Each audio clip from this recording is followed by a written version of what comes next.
On the show today, we'll explore the possible knock-on repercussions of the escalating trade tensions between the United States and China. As always, you can join the conversation with the hashtag Beyond Markets, and you can follow my Twitter handle too at Esther Ubodaga. Now, the growing trade tensions between the U.S. and China is keeping global markets on their toes. Bamidele Ayemibo, lead consultant at 3T Impex Trade Academy, joined me to discuss the possible knock-on repercussions of the escalating trade tensions between the world's two largest economies. Let's dive right into it. Okay. I'm sure you're very much aware of the tit-for-tat trade spat between China and the U.S. And China just recently came out to say that they're now going to impose tariffs on U.S. oil imports. But before we go into that, I want to hear your perspective on what the Trump administration is doing. Trump have always said America first, and whatever he's going to do is going to be for the benefit of America. As far as it's concerned, China is a threat to America. If America is going to retain their power as a world power, largest, in terms of GDP, trade, and the like in the world, they need to do something to clip the wing of China. And that's exactly what I'm saying here. So it's just doing what some other administration will probably not be able to do because he has the guts to be able to do it. He feels these people at the rate they are going, and of course China is very much bent on taking over the world, and they're doing everything to get that done. And America is going to sit down and allow that to happen. So all that America is doing basically is to slow down whatever it is China is doing to take over the world. Okay, so you don't think that it's just basically addressing the trade deficit that exists between China, not just even China, between China and the U.S., because the U.S. puts its trade deficit globally at $500 billion. And so Trump says, like, look, we need to begin to fix this from country to country to ensure that whatever trade deal we enter in is beneficial to both sides of the party. So some might say that's a fair argument. Of course, there will always be a fair argument to put forward, but we also know behind the scene there's always a political undertone to it. So that's a fair argument, but what we're going to look at is in 5-10 years from now, let's see if they're going to continue this with other countries with which they're having deficit. But you and I mean, at that point, we'll be able to know that, look, indeed, it's not just about the deficit, it's about the fact that the pace at which China is going, America is not going to sit down and allow China to take over the world. Okay, so this is being referred to as a trade war, and Mr. President Trump has said that trade wars are easy to win. But, trade scholars tell us that trade wars are not easy. It's not that simple to win a trade war, especially if you have so many other countries against you. There could be a gang-up. So what are your thoughts on that in terms of how we define what a trade war is and how easy, is the risk worth the reward? It's not a trade war. It has not gotten to that point. Even though some opinion might feel is going that route, because now it's like tit for tat. I do you, you do me. And I don't see other nations rising up against America. Because there have been rumblings. EU, now Canada, the EU, they're not happy about it. Then they won't be happy about it. They won't be happy about it because some of them have actually imposed some of the tariffs also. Mexico, for instance. Since Trump came in, you are very much aware of the fact that Trump have had issue with Mexico. They felt Mexico is the one enjoying all the benefit of NAFTA. And of course, they are enjoying the benefit of NAFTA because most of the things produced from Mexico are shipped into the U.S. So as far as the U.S. is concerned, in my opinion, I feel the target of this is the growth of China and the fact that China is taking over the world. If you're not seeing it from that perspective and you're thinking it's just about the trade alone, then I don't think that is it. Reason being that if you look at all that America is trying to do, among all the people who are supposed to be world powers, who are the closest to them? Germany, Japan, China. But China is going at a pace. And where China is going really, if you know the effort they are making to be able to get their route in Africa and get their route in Europe. Last year or 2 years ago that they built a rail from Europe down to China. So you think it borders the U.S. at Africa, or China is Africa's biggest trading partner right now? Yes. It's a major challenge for U.S. Look at the response of China to what Rwanda is trying to do. Looking at the fact that Rwanda, as a small country, is saying, look, we want to develop. In developing, we don't want to import used clothes, used shoes. But Trump is saying, no, you have to import it. Why? It's threatening a sector of the market in the U.S. So the question I'm asking myself is, what's the essence of AGOA? Are you sure AGOA is really for the development of Africa? It's not. It's for the development of the U.S. in the long run. They think very long term. So if what's the name, Rwanda, Uganda, and some other East African countries and say, look, we want to ensure that we produce this in ourselves in our country. And someone is saying, look, this used material is from this country, and if you do this, this will threaten us. And that become an issue. Even in Nigeria, even though this might not be in the news or becoming a major news element, but the fact is that wheat today in Nigeria is not, we could not do much in wheat because of US, what's the name, seeing it as a threat to the economy, just the way they are doing to Rwanda.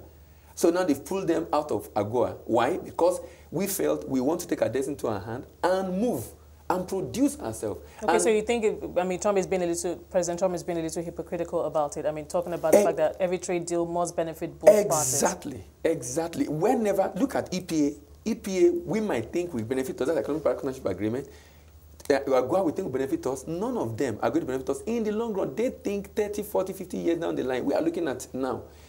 By the time we sign, we start the African Continental Free Trade Agreement, and that trade starts within Africa and grow within Africa, I expect to see more of this from the US.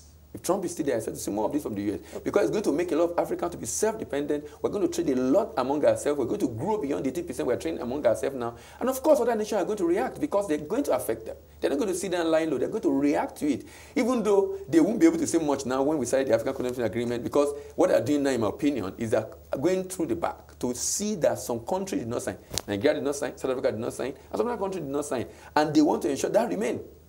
If that remains, there's an advantage. If that does not, then we can trade among ourselves. Come to think of it, we want to ship product to you. You set a standard. That standard makes it difficult for us to take advantage of AGOA. Nigeria today is not benefiting for AGOA. You think the standards are too stringent? They're too stringent for Africans. Some of them are not necessary. Especially around the health, because I know some of them obviously have health standards. You bring in a certain crop. Bring up the health standard, but stop at the health standard. Don't tell me about fair trade. Fair trade, you're saying, oh, we must ensure that a farmer gets all the value. Okay, good enough. We must ensure that you don't use children, child labor. Now, these appear on their surface to be good, but you know the way we are as Africans, these are cultural issues. So if you're saying we're not going to be able to do that, how are they going to do it? They're not mechanized. And you're saying these people cannot work on their farm. And if they work on their farm, you're not able to ship to you. Now, so even on one hand, you're saying you want to do business with us, but on the other hand, you're putting non-tariff barrier that is making it difficult for us to do business with you. But if we do it together among ourselves as Africans, we're going to benefit because at the end of the day, within Africa, we're going to grow because it's not going to be... Okay, before we get into, the Continental Free Trade Agreement that hasn't been signed yet, yeah. But in the meantime, this trade war between China and the US and possibly other countries, if it snowballs further, does it affect Africa, right? Does it affect us in any way right now? I see some positive trend for Africa. Soya beans is affected, and some countries in Africa produce soya beans. But, Brazil, Argentina are still a major producer. I think we fill that gap for China because I understand those other countries are not able to fulfill the demand of China alone for soya beans. But China is willing to go ahead and stop that trade with the US and go to other people. I don't know how long China will be able to sustain that. But that's the benefit for Nigeria. The benefit for the African country. No, for us, because now we should begin to think of how we can increase our production of those products and, of course, begin to negotiate on how we can trade with China. So I see it as it has some positive effect on Africa. What about the negative effects? I don't think so. I don't think so. As long as we go ahead with African Trade Agreement, I don't think there's negative effect for Africa. You don't think China will pass on some costs to Africa? People have talked about imported inflation. That's why I said, let's do business with ourselves. I know. If we don't do business with ourselves, I hear you. We might experience so that imported inflation yes, is real. How impactful would that be? Would it be? For our manufacturer who depended about, for me, I think we're even over dependent on China. There's continually for China, for Nigeria, about more than 30% of items we're importing, both for raw material and other important stuff in Nigeria, from China. So to what extent would that imported inflation hurt us? Because it's going to increase cost of production and eventually, of course, reduce the cost of living for people because they have to buy those products from the people who are importing at a higher rate. So there is that threat for us? There's a threat for us. Is that short-term pain? Short-term, if we go ahead and do what we're supposed to do, it might be are you referring to the Continental Free Trade? Well, that could take a while. That could take a long time. No, it won't take a while. Nigeria hasn't signed, and there is no sign that we might sign very soon. So okay, let me get out of the picture. For the 4 countries that have signed, 3 of them are ratified. We're likely going to see more people ratifying between July and August, and if that happens 30 days after that, we will start. So in Africa, that thing likely going to start this year in Africa.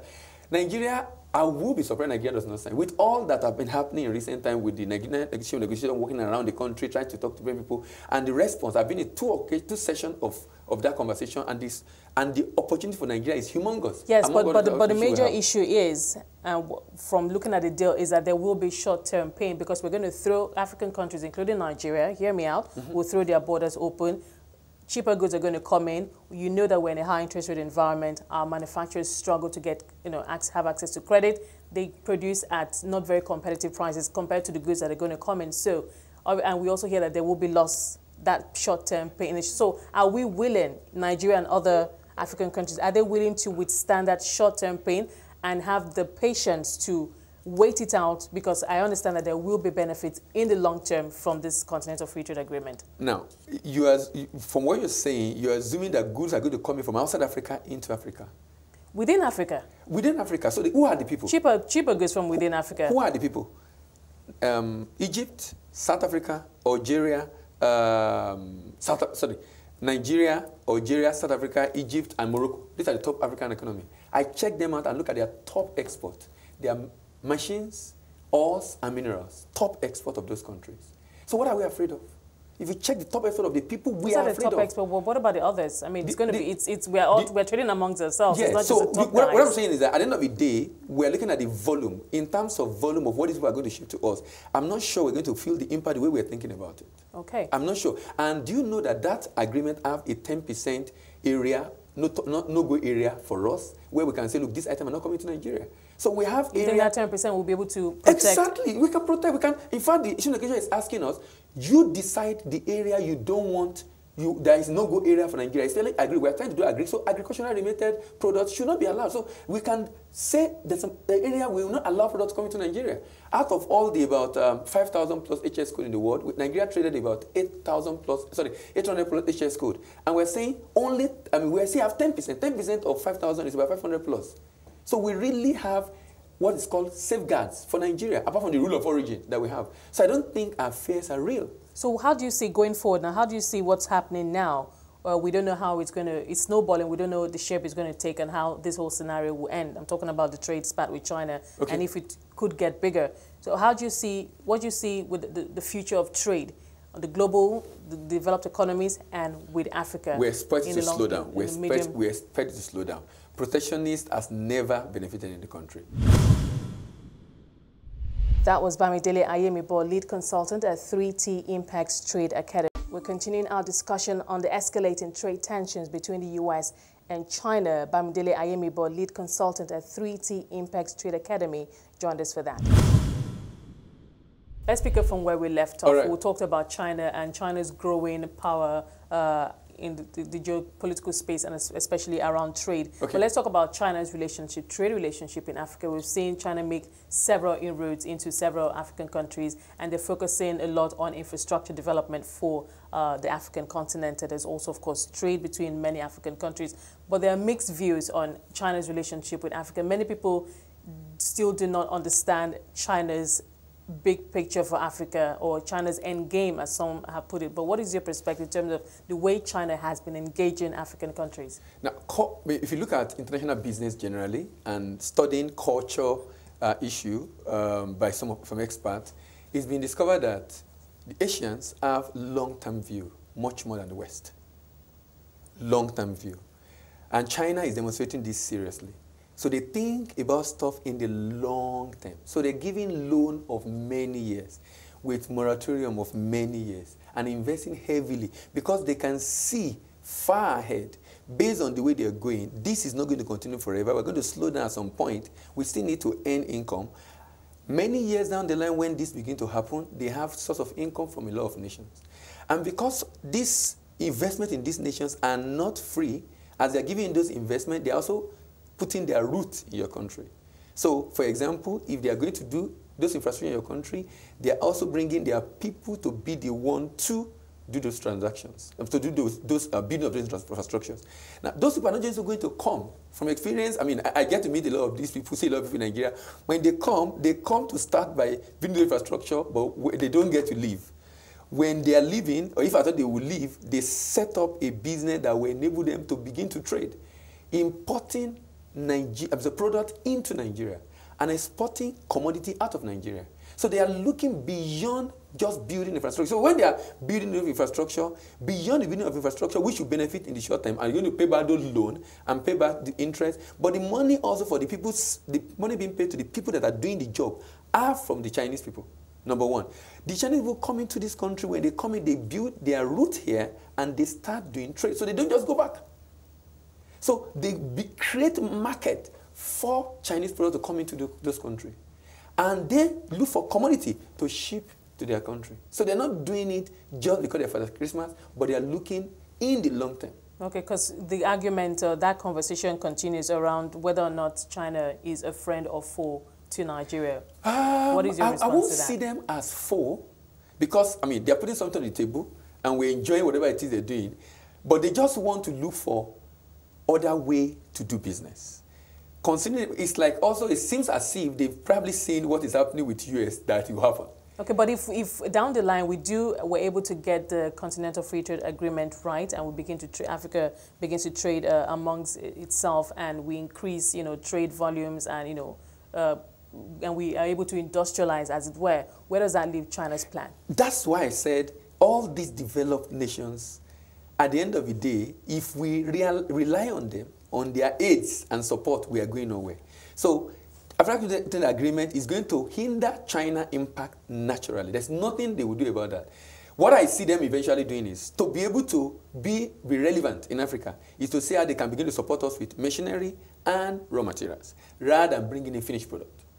That's what will happen at the end of the day. So that they can remain relevant, to still be able to have their hold on doing trade with us. Because at the end of the day, we're going to be doing a lot of trade among ourselves, and most of the things we are shipping from them, it's not going to be cheaper for us to ship it from ourselves. Okay. It's going to be cheaper for us, because now it's going to be within Africa, and there won't be duty payment within Africa, and at the end of the day, it's going to hinder their own business. So what I see happening is them positioning themselves to say how they can begin to ship raw material, raw material for us, or semi-processed product for us to be able to use, or machinery, or machine part, things that will aid our development, which I think they will respond to, because they are already shipping those things to us already. Okay, so while Africa, if we're able to get the Continental Free Trade Agreement right, while Africa trades with itself, we are also still going to be trading with other outside partners. I know that the UK now, especially with Brexit, the EU, rather, the European Union on its own, I know that they've sent some delegation to Nigeria. They have been having trade talks with Nigeria to see how they can hash out new trade agreements outside of the whole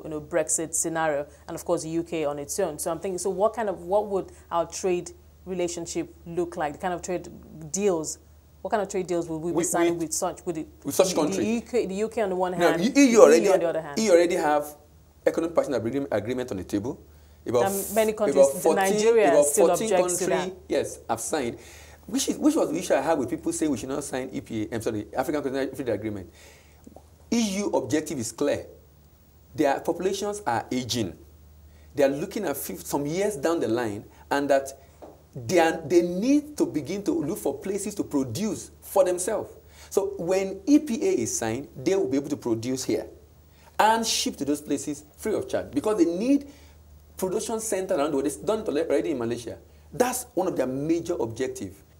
Okay, fine. We are the largest black nation. We have the population. We have the market. So that should be a way for us to negotiate whatever it is we want under the African Free Trade Agreement. But for the EU, I expect them to do this. I expect them to still put under so much pressure to be able to sign the EPA, but I don't see us going ahead to do it. Well, but African countries, when we begin to trade amongst each other and inter-African trade, expands, would African countries be in a much better position to negotiate better deals with the global counterparts, the EU, the UK, North America? Yes, because at that time, we won't be desperate. At that time, we will be coming from the position of strength. We won't be desperate. Africa today contribute less than 2-3% of the world trade. Why? We're not trading among ourselves. EU, 33%. Why? They trade a lot among themselves. NAFTA, about 15%. Why? They trade among themselves. Asian, that's Association of Southeast Asian Nations. Trade among themselves. GGC, Gulf of the country, trade among themselves. They're all growing because of the way they've been able to develop and trade among themselves. So if all of that happened, how does that change the politics of, because I know that there's politics involved. Always, you can't separate politics from economics. Politics, and I don't know how long this protectionism drive is going to, at what point if it will perish at all, or if it will gain root. I mean, that's left for us to see. But I'm just thinking, if it does take root and continue, and America adopts that, and I don't know, because we see the likes of Italy, some other European nations also taking, I mean, the far-right parties also adopting that stance of protectionism. And I don't know, we don't know where that's going. But if it does take root, I'm just trying to picture what the future of trade will look like from country or from continent to continent, and what role, what position would Africa have in all of this? The more reason why I will always come back to this Africa, the free trade agreement in Africa, because it's going to snowball. It's going to snowball. I mean, I'm talking about the feud now between US and China. Okay. It's going to continue. Other people are going to respond. Now, if that continues and everybody's trying to protect, these only people that have free trade agreement that will have an advantage.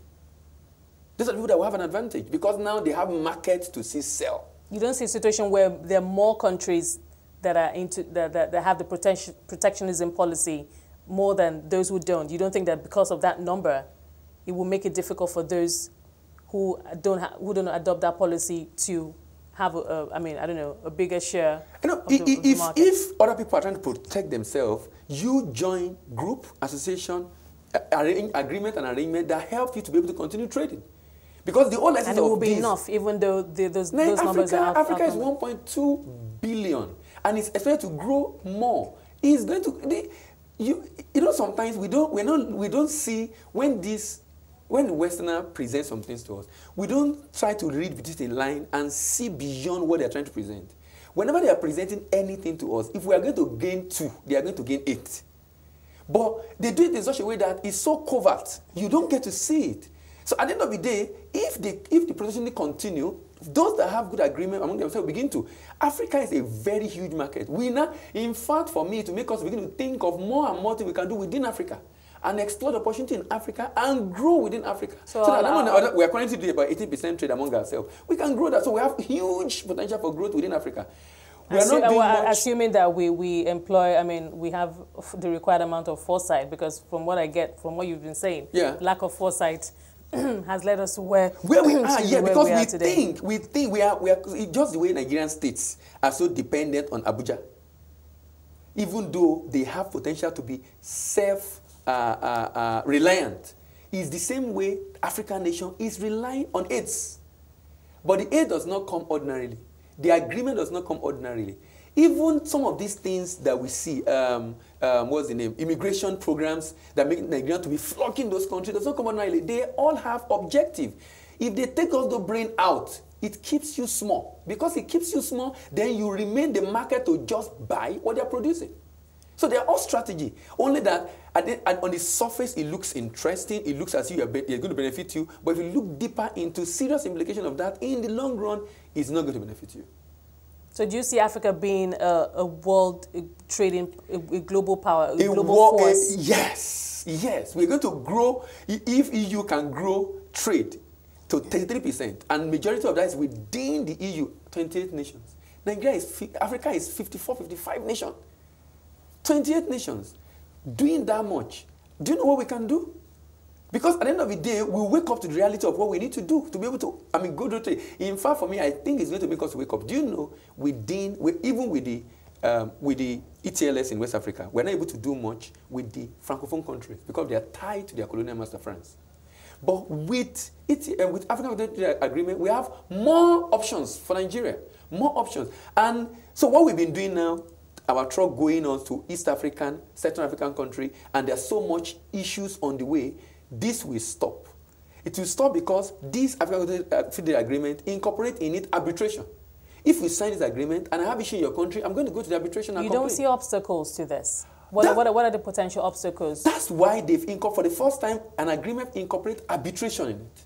That's the challenge we're having with TLS. Nigerian companies have their certificate of origin, go through the process of ETLS, have a certificate of origin, still have issue being able to sell in some West African countries. But this incorporates arbitration. So if that happens, I can complain. And then it will take it off to the higher level in the nation, because the nation already signed, so they'll be able to deal with the issue. And then it becomes easier for trade among ourselves. So it will make it easier for everybody to wake up and do something within Africa, rather than being afraid that, okay, look, and they will complain about my colleagues, they complain. The product we have now that we are complaining about, Africans are buying it from us, both directly and indirectly. So we can do more with Africa. That was Bamidele Ayemibo, lead consultant at 3T Impex Trade Academy.